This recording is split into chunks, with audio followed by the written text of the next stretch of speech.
नमस्कार दोस्तों, DR. Verma education में आपका स्वागत है। आज हम सामाजिक विज्ञान टी.जी.टी. 2001 का नागरिक शास्त्र का पेपर लेकर आए हैं। अगर यह वीडियो आपको अच्छा लगे तो वीडियो को लाइक, शेयर और चैनल को सब्सक्राइब करिएगा। तो चलिए शुरू करते हैं। प्रश्न संख्या 1, भारतीय राजनीतिक व्यवस्था का स्वरूप निम्न में से कौन सा है? तो इसका सही उत्तर आप लोग बताइएगा और लास्ट में देखते हैं कि आप लोग कितना सही करते हैं। तो इसका सही उत्तर हो जाएगा आपका ऑप्शन नंबर 3, गणतंत्रीय, संघीय और संसदीय। भारत का राज्याध्यक्ष निर्वाचित होता है जो फ्रांस से आयातित है, यानी फ्रांस से यह लिया गया है राज्याध्यक्ष का पद, तथा केंद्र और राज्य की शक्तियों का विभाजन है जो संघीय प्रणाली का लक्षण है, जो अमेरिकी संविधान से ग्रहण किया गया है, और संसदीय शासन प्रणाली भी ब्रिटेन की देन है। अगला प्रश्न है, दबाव समूह का उद्देश्य क्या है? तो इसका सही उत्तर हो जाएगा आपका ऑप्शन नंबर 3, अपने सदस्यों के हितों को विकसित करना। दबाव समूह अपने सदस्यों के हितों के लिए सरकार पर दबाव डालते रहते हैं तथा संवैधानिक व असंवैधानिक साधनों का प्रयोग करते हैं। अगला प्रश्न है, संसद के संयुक्त अधिवेशन को कौन संबोधित करता है? तो इसका सही उत्तर हो जाएगा आपका ऑप्शन नंबर बी, अध्यक्ष, लोकसभा का अध्यक्ष। संविधान के अनुच्छेद 108 के तहत संयुक्त बैठक का आह्वान राष्ट्रपति के द्वारा किया जाता है, जबकि इसकी अध्यक्षता लोकसभा का अध्यक्ष करता है। अगला प्रश्न है, संघीय लोक सेवा आयोग के अध्यक्ष की नियुक्ति कौन करता है? तो इसका सही उत्तर हो जाएगा आपका ऑप्शन नंबर 3, संविधान के अनुच्छेद 316(1) के तहत 316(1) के तहत संघ लोक सेवा आयोग के अध्यक्ष की नियुक्ति राष्ट्रपति के द्वारा की जाती है। अगला प्रश्न है, भारत में प्रथम गैर कांग्रेसी सरकार का प्रधानमंत्री कौन था? तो इसका सही उत्तर हो जाएगा आपका ऑप्शन नंबर 3, मोरारजी देसाई। अगला प्रश्न है, राज्य विधानसभा का चुनाव कौन कराता है? तो इसका सही उत्तर हो जाएगा आपका ऑप्शन नंबर 2, मुख्य चुनाव अधिकारी। मुख्य चुनाव अधिकारी के द्वारा राज्य विधानसभा का चुनाव कराया जाता है। अगला प्रश्न है, किसकी देखरेख में जिले में पुलिस बल शांति और व्यवस्था कायम करता है? तो इसका सही उत्तर हो जाएगा आपका ऑप्शन नंबर ए, जिलाधीश यानी डीएम, डिस्ट्रिक्ट मजिस्ट्रेट। जिले में कानून व्यवस्था बनाए रखने के लिए जिलाधीश उत्तरदायी होता है, डीएम। अगला प्रश्न है, मुख्य लेखा अधिकारी इनमें से किसके आय व्यय की जांच नहीं करते? तो इसका सही उत्तर हो जाएगा आपका ऑप्शन नंबर 3, नगर निगम की। मुख्य लेखा अधिकारी राज्य सरकार, केंद्र सरकार तथा सरकारी उपक्रमों के आय व्यय की जांच करता है, जबकि नगर निगम की इसमें से मुख्य लेखा अधिकारी जांच नहीं करता है। अगला प्रश्न है, निम्न में से कौन नौकरशाही की विशेषता नहीं है? तो इसका सही उत्तर हो जाएगा आपका ऑप्शन नंबर 3, अक्षमता। अक्षमता नौकरशाही की विशेषता नहीं है। इसके अलावा स्थायित्व, तटस्थता और गोपनीयता नौकरशाही की विशेषता होती है। अगला प्रश्न है, उदारवाद किसका हित चाहता है? तो इसका सही उत्तर हो जाएगा आपका ऑप्शन नंबर 2, धनवानों का। उदारवाद मानव को उत्पादन, विनिमय, वितरण करने, कोई व्यापार या व्यवसाय करने, अपने संपत्ति को रखने तथा बेचने आदि की पूरी स्वतंत्रता देता है, जिससे पूंजीवाद को बढ़ावा मिलता है। अगला प्रश्न है, फासीवाद विश्वास करता है कि? तो इसका सही उत्तर हो जाएगा आपका ऑप्शन नंबर ए, राज्य दल का श्रेष्ठ है। यदि राज्य शासक दल के हाथों में एक सर्वशक्तिशाली संस्था हो तो उसके प्रति किसी प्रकार के विरोध की कोई गुंजाइश नहीं रहता। अगला प्रश्न है, भाषण की स्वतंत्रता किस शासन के लिए आवश्यक है? तो इसका सही उत्तर हो जाएगा आपका ऑप्शन नंबर ए, लोकतंत्र के लिए। अगला प्रश्न है, निम्नलिखित में से कौन कल्याणकारी राज्य का समर्थक था? तो इसका सही उत्तर हो जाएगा आपका ऑप्शन नंबर 3, जवाहरलाल नेहरू। जवाहरलाल नेहरू का झुकाव समाजवाद की ओर अवश्य था, परंतु मिश्रित अर्थव्यवस्था की नीति के साथ उन्होंने समाजवाद को वहां अपनाने का आग्रह किया जहां तक वह कल्याणकारी राज्य का साथ निभा सकता हो। अगला प्रश्न है, भारतीय संविधान के अनुसार संसद की बैठक एक साल में कम से कम कितनी बार होनी चाहिए? तो इसका सही उत्तर हो जाएगा आपका ऑप्शन नंबर 2, 2 बार। संसद की बैठक एक वर्ष में 2 बार होनी चाहिए और एक साल में अधिकतम 6 माह से ज़्यादा अंतर नहीं होना चाहिए। 6 माह। अगला प्रश्न है, निम्नलिखित में से कौन सी दल पद्धति लोकतंत्र के स्थायित्व के लिए सबसे उपयुक्त है? तो इसका सही उत्तर हो जाएगा आपका ऑप्शन नंबर 4, द्विदलीय। द्विदलीय पद्धति लोकतंत्र के स्थायित्व के लिए सबसे उपयुक्त मानी जाती है। अगला प्रश्न है, नागरिक शास्त्र के अध्ययन का मुख्य विषय क्या है? तो इसका सही उत्तर हो जाएगा आपका ऑप्शन नंबर 3, राज्य। नागरिक शास्त्र के अध्ययन का मुख्य विषय राज्य है, स्टेट। अगला प्रश्न है, भारत में पंचायती राज व्यवस्था को द्विस्तरीय बनाने का सुझाव किसने दिया था? तो इसका सही उत्तर हो जाएगा आपका ऑप्शन नंबर 3, अशोक मेहता समिति का।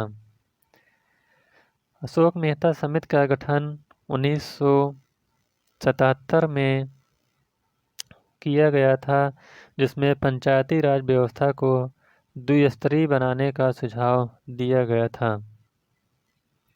अगला प्रश्न है, भारत में संविधान सभा का निर्माण किस योजना के अंतर्गत हुआ था? तो इसका सही उत्तर हो जाएगा आपका ऑप्शन नंबर ए, मंत्रिमंडल मिशन, कैबिनेट मिशन यानी कैबिनेट मिशन को ही मंत्रिमंडल मिशन कहा जाता है, जो 1946 के अनुसार संविधान निर्मात्री सभा का गठन प्रांतीय विधानसभाओं तथा देशी रियासतों के प्रतिनिधियों के द्वारा किया जाएगा। अगला प्रश्न है, राजनीति शास्त्र के पिता माने जाते हैं। तो इसका सही उत्तर हो जाएगा आपका ऑप्शन नंबर 2, अरस्तु। अरस्तु को राजनीति विज्ञान का जनक कहा जाता है, क्योंकि उसने राजनीति विज्ञान को एक क्रमबद्ध सुसंगठित ढंग से व्यवस्थित किया था। अरस्तु को और तुलनात्मक राजनीति आनुपातिक समानुपातिक आनुपातिक का भी जनक कहा जाता है। अगला प्रश्न है, निम्नलिखित में से कौन सा राज्य नहीं है। तो इसका सही उत्तर हो जाएगा आपका option number A, Rajasthan. Rajasthan Bharat संघ राज्य की इकाई है, न कि राज्य, क्योंकि राज्य होने के लिए राज्य के पास संप्रभुता 4 चीज़ें आवश्यक होनी चाहिए। 4 चीज़ें। नंबर 1, संप्रभुता।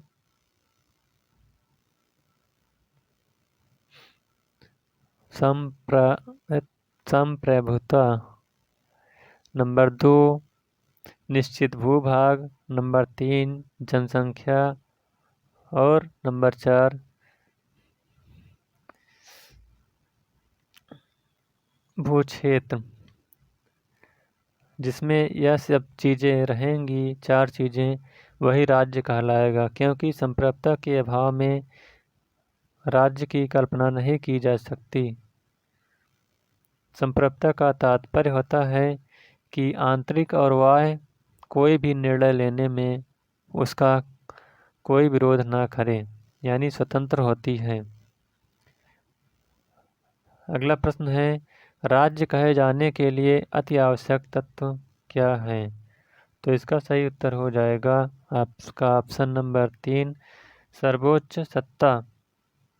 राज्य के 4 तत्वों में जनसंख्या, भूभाग, सरकार और संप्रभुता होती है।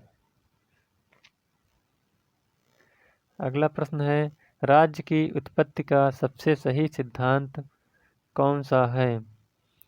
तो इसका सही उत्तर हो जाएगा आपका ऑप्शन नंबर 4, विकासकारी सिद्धांत। राज्य की उत्पत्ति का सबसे सही सिद्धांत विकासकारी सिद्धांत होता है। अगला प्रश्न है, लोकप्रिय संप्रभुता किसमें निहित होती है। तो इसका सही उत्तर हो जाएगा आपका ऑप्शन नंबर 3, जनता में। लोकप्रिय संप्रभुता जनता में निहित होती है। इसका अर्थ है जनता की प्रभुसत्ता।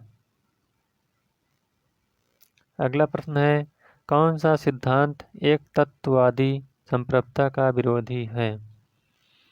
तो इसका सही उत्तर हो जाएगा आपका ऑप्शन नंबर 2, बहुलवाद।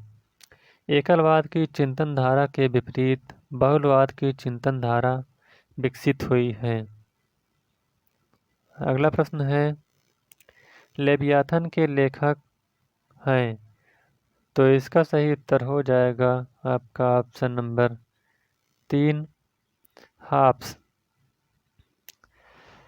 लेवियाथन के लेखक हॉब्स हैं, जिसका प्रकाशन 1951 में किया गया था। अगला प्रश्न है, सामान्य इच्छा का प्रतिपादन किसने किया। तो इसका सही उत्तर हो जाएगा आपका ऑप्शन नंबर 3, रूसो ने। रूसो के अनुसार राज्य एक नैतिक प्राणी होता है। नैतिक प्राणी इसकी अपनी इच्छा होती है, जो व्यक्तियों की विभिन्न इच्छाओं के प्रयोग से भिन्न होती है। राज्य की यही इच्छा सामान्य इच्छा होती है। अगला प्रश्न है, निम्न सिद्धांतों में से किसके अनुसार राज्य की स्थापना जनता की इच्छा से हुई है? तो इसका सही उत्तर हो जाएगा आपका ऑप्शन नंबर 3, सामाजिक समझौते के सिद्धांत से। राज्य की उत्पत्ति सामाजिक समझौते के सिद्धांत के अनुसार हुई है, जिसके समर्थक हाब्स, लॉक, रूसो माने जाते हैं। इन्होंने यह सिद्ध किया कि राजनीतिक सत्ता लोगों की सहमति पर निर्भर है। अगला प्रश्न है, स्वनिर्णय का सिद्धांत दुधारी तलवार है, यह किसने कहा है? तो इसका सही उत्तर हो जाएगा आपका option number 2, Lord Curzon. Lord Curzon ने कहा है कि स्वनिर्णय का सिद्धांत दुधारी तलवार है। अगला प्रश्न है, राष्ट्रीयता सभ्यता के लिए एक खतरा है, यह किसने कहा है? तो इसका सही उत्तर हो जाएगा आपका ऑप्शन नंबर 1, रविंद्रनाथ टैगोर। रविंद्रनाथ टैगोर ने अंतर्राष्ट्रीयवाद के समर्थक थे।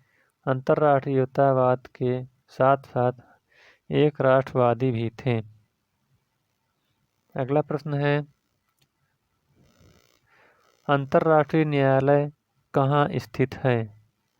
तो इसका सही उत्तर हो जाएगा आपका ऑप्शन नंबर 4, हेग में। अंतर्राष्ट्रीय न्यायालय का मुख्यालय हेग में है। अगला प्रश्न है, संयुक्त राष्ट्र संघ की स्थापना कब हुई थी? तो इसका सही उत्तर हो जाएगा आपका ऑप्शन नंबर 2, 1945 ईस्वी में। संयुक्त राष्ट्र की स्थापना 1945 में हुई थी। अगला प्रश्न है, संयुक्त राष्ट्र संघ के महामंत्री का कार्यकाल कितने वर्षों का होता है? तो इसका सही उत्तर हो जाएगा आपका ऑप्शन नंबर 3, 10 वर्ष। महासचिव की नियुक्ति सुरक्षा परिषद की सिफारिश पर आम सभा करती है। इसका कार्यकाल 5 वर्ष का होता है।